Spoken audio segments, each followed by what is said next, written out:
D'ennemis jurés à coéquipiers, contraints et forcés.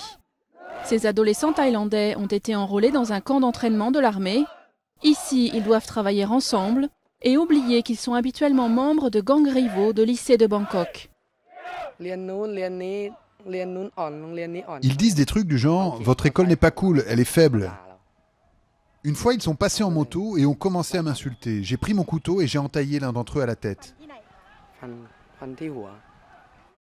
Chaque année, un cercle vicieux de représailles se joue dans les rues de la capitale. La police a déjà compté plus de 1000 bagarres cette année.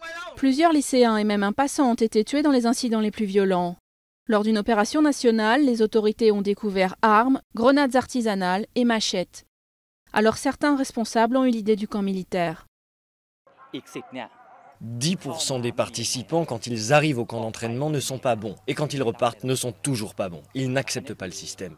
Mais pour 90% d'entre eux, ça va marcher, même si ça veut juste dire qu'ils vont hésiter avant de se battre. 150 élèves de 30 lycées professionnels passent 10 semaines dans ce camp. Certains sont contraints d'y participer en raison de leur passé violent, d'autres sont volontaires.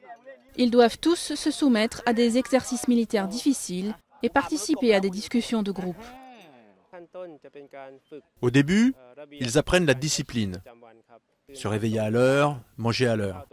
Le plus dur, c'est de les faire se respecter eux-mêmes, les autres et la société.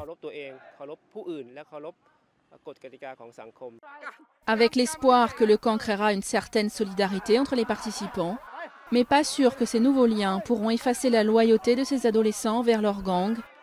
Le vrai test sera plus tard, dans la rue.